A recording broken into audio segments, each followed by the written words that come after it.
À la Pierre de la semaine de Pays Basque, ravie d'être ici. On peut dire ça comme ça, je suis vraiment sportive. Je pense que vous faites allusion à ce côté sportif que j'ai en moi. La vie elle est faite de haut et de bas. Certaines personnes gardent une hauteur de tigre plus performante que d'autres. D'autres font un petit arrêt et puis se relancent. Je pense que je fais partie de ces derniers. J'ai une grande carrière au début des années 90. Et puis au bout d'un moment, j'avais peut-être un peu aussi la lassitude des choses parce que je faisais moins les choses qui me plaisaient. Et puis j'avais envie de réaliser ma vie de femme aussi. J'avais l'occasion de rencontrer quelqu'un qui voulait le faire. Et moi, à ce moment-là, j'étais prête à épouser être mère. Donc j'ai un fils qui a 11 ans d'ailleurs. Et j'ai repris la carrière par la suite. Je ne peux pas faire les deux choses en même temps. Pour moi, c'était de mettre un enfant au monde. Pour moi, c'était important de m'occuper. Je ne peux pas partir comme ça, non. Mais bon, c'est vrai que j'ai fait beaucoup de concessions et je pense que c'est à cause de cela qu'on me voit un peu, on m'a vu un peu loin. Mais je ne regrette vraiment pas parce que c'est une fille qui vient aimer, qui aime la vie et qui fera bien les choses.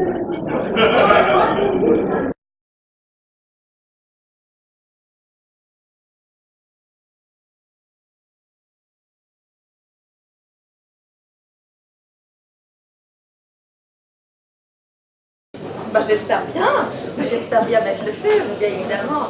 On est tous très heureux d'être ensemble, on s'entend très très bien.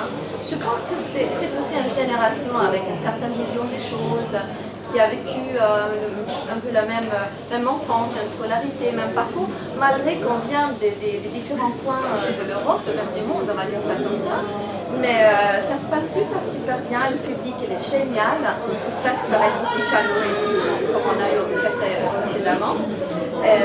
Et bien sûr, c'est de revivre un peu les souvenirs des grandes scènes qu'on avait tous eues à un moment dans notre carrière. Je me rappelle 89, 90, c'est la première partie de Queen que j'avais fait, bien évidemment, ça se rappelle tout ça. Donc, se réunir et le faire plusieurs fois de suite, c'est un bonheur total. Bien sûr, on va tous mettre le feu.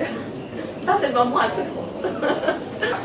Ah ben voilà, il a notre ravissante Paradisio qui vient ma puce. Ça va?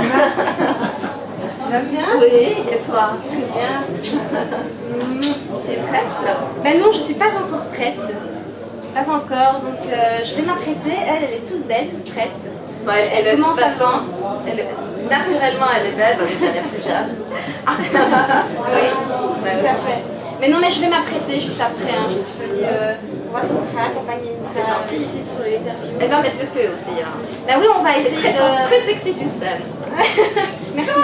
On est toutes sexy en fait. Ben, bonjour à tous. Donc voilà, bonjour, je suis Paradisio. Donc voilà, je chante Bailando. Vous connaissez tous ce titre-là qui a fait un tube mondial. Donc voilà, je suis très heureuse d'être ici à Bayonne aujourd'hui. Avec le temps qu'on a, c'est exceptionnel. Côté exotique. Donc ouais, tout à fait. Donc voilà, on va mettre le feu ce soir. On espère que le public sera au rendez-vous et qu'il mette le feu avec nous. Oui. Plus de 4000. Oui. Ah. Bah, avec plus de... Ouais. Donc apparemment, il y aura plus de 4000 personnes. C'est ce soir. Alors, mais ça va faire... En plus, c'est ouvert. Ouais. La reine est ouverte. Du coup, il y a... Ah oui, ça va faire... C'est vrai que c'est incroyable. Avec le monde qu'il y a, il y a une alchimie qui se passe sur scène. Quand on est sur scène, on se sent emporté. Et c'est quelque chose de très magique, c'est inexplicable. Le public qui nous aide aussi, il faut le dire, le public. Le plus que le public participe, le plus facile c'est pour un artiste sur scène aussi, ça c'est clair. Oui, tout à fait. Ouais. Donc allez-y, hein. On va mettre de feu ça. Nathan de Words Apart qui est là. Et bonjour, comment ça va? Bien. Très bien le français. Il est adorable. On va dire la vérité. Ils font des furies sur scène. Oui, on n'arrive pas à la cheville de ces garçons. Okay. Avant sur scène, j'ai besoin de mon dîner. Ah oui, il a besoin de manger. Yeah. Moi je mange maintenant. So. Moi je mange après. Bon Merci. appétit. À tout à l'heure. See you later. À tout à l'heure, yeah.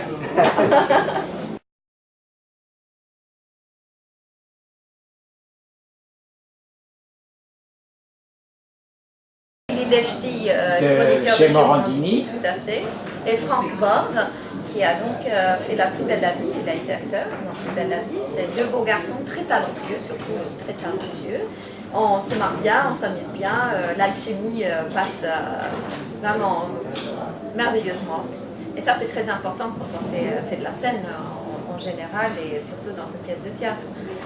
Parfois, on entend parler des problèmes entre des comédiens. Ça va être horrible l'ambiance comme ça. Moi, je n'ai pas eu cette expérience, et j'espère le dire, parce que c'est déjà très, très dur. Il a un grand pression en quelque sorte. Se produire chaque soir et toujours se remettre en question. Chaque soir, rien n'est acquis d'avance. C'est pas comme au cinéma. Donc l'énergie, connaître les textes, enfin, mais c'est très bien. Je pense que le théâtre, c'est très bien de vieillir avec le théâtre. Ça permet toujours de travailler le cerveau, le corps, avoir un échange social. Ça me va, hein. J'aimerais bien. C'est musicalement. Alors, le clan des célibataires, donc, c'est trois jeunes personnes qui se rencontrent. Il a deux garçons qui vivent déjà ensemble. Il a la troisième qui arrive, c'est la fille. Et elle est un peu strange, on va dire ça. Il y a des choses qui se passent. Il tombe amoureux de cette fille, mais elle est amoureuse d'un mec qu'elle a quitté. Mais elle a quitté ce garçon parce que, en fait, il vient de famille. Une bonne famille, une famille noble, et ça ne va beaucoup plus aux parents, donc c'est pour ça qu'elle est obligée de se séparer à cause de ça. Et puis il arrive des choses au fur et à mesure, des choses assez strange, un peu horribles, mais en même temps avec beaucoup d'humour. Donc elle n'est pas ce qu'on croit, cette fille. Et bon, les garçons, enfin les hommes, et ça va se voir à la fin, que je ne vais pas vous dire plus.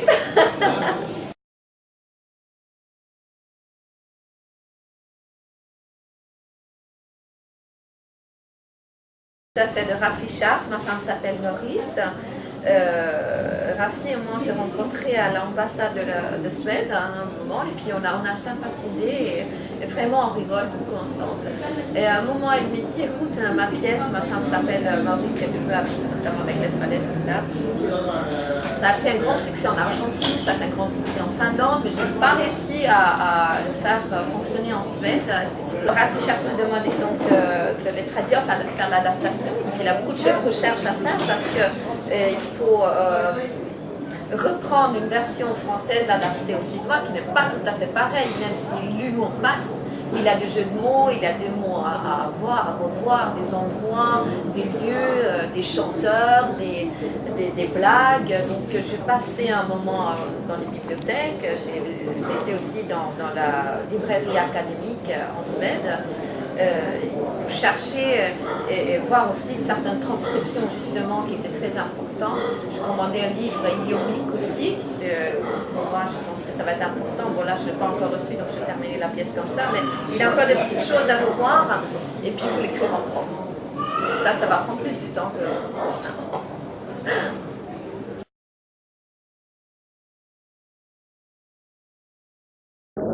Merci pour ces compliments. Je garde le souvenir d'un conte de fées. Pour moi, c'est un rêve de toutes les jeunes filles de se produire sur scène, ou être star, ou un moment dans sa vie. C'est pas forcément quelque chose qui, dans la longévité des choses, on veut autre chose, mais on a tous des rêves d'enfants. C'est pas forcément mon rêve à moi de devenir chanteuse, c'était plutôt la comédie, le cinéma, c'est toujours resté assez dans le domaine artistique. Donc quand j'ai eu la chance, on va dire ça comme ça, de me retrouver au bon endroit, rencontrer la bonne personne au bon moment, je n'ai pas de non, en plus on est jeune, on est beaucoup plus à oser des choses, on fait cette expérience. Je ne savais pas si j'arrivais à chanter vraiment, on a essayé un premier studio avec un rap, puisque je n'arrivais pas à trouver ma voix, et ça crée la chanson Let's Go Crazy d'ailleurs. Et puis après, j'ai toujours une bonne oreille, de toute façon, parce que je chantais à l'école, dans les chorales, etc. Donc je savais que j'avais une oreille. Au fur et à mesure, j'arrivais à créer des mélodies, j'ai mon personnalité dans ma voix. Et je trouve ça sensuel, c'est merveilleux.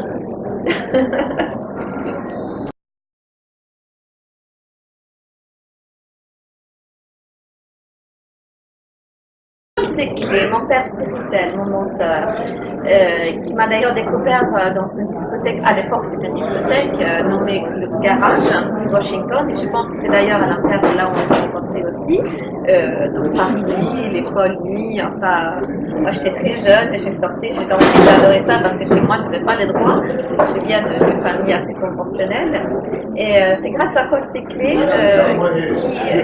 Paul il m'a choisi, parmi beaucoup de jeunes femmes, des garçons, il m'a choisi comme la personne à faire cette grande carrière qu'il aimait faire. Parce que c'est quelqu'un qui a un peu touché un peu à tout. Il était dans le monde de la nuit, il voulait faire de la production, il s'est lancé un peu dans la chanson, il connaissait très bien Max Guazzini, Jean-Paul Beaufort. Et c'est grâce à ça d'ailleurs, grâce à Max Guazzini, qu'on a trouvé une maison de disque. Parce que c'était pas facile à l'époque de trouver quelqu'un comme ton aimé méconnu ou personne ne connaît. Et Orlando, il avait accepté. Orlando, il avait accepté. Je pense que c'était la seule maison de disque à l'époque qui a dit oui. Et qui, en coproduction avec Paul Teclé, a lancé ma carrière. Je trouve ça très beau d'être l'icône des homosexuels, parce que c'est vrai que les gays ils sont gays, ils sont de la classe, du goût, de l'humour, ils savent faire la fête. Bon, je ne suis pas la seule icône, je connais d'autres aussi, mais ça fait partie, non, ça fait plaisir d'en faire partie, absolument. Je trouve que c'est un public formidable, ça vraiment se lâcher et faire la fête, et c'est des mille étincelles quand on est avec eux. Bien sûr que je suis encore, je crois. Aimer plusieurs choses dans la culture, la musique, le théâtre, les comédies musicales, l'opéra, c'est bien de tout aimer, je pense que c'est le public qui a tout ça aussi. Et s'il m'aime bien de me voir sur les planches, ça change aussi, ça montre aussi autre chose de moi, qui est différent, mais qui fait partie de ma personne.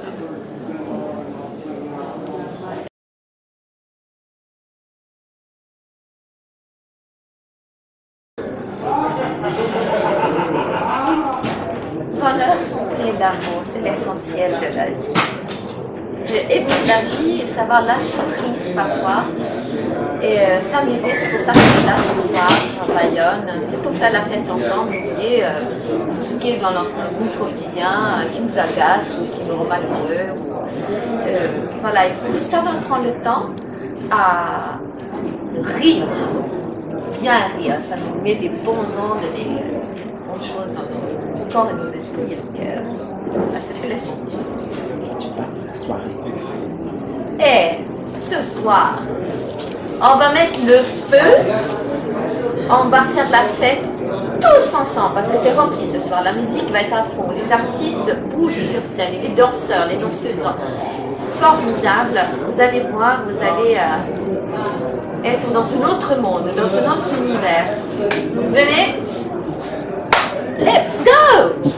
Crazy!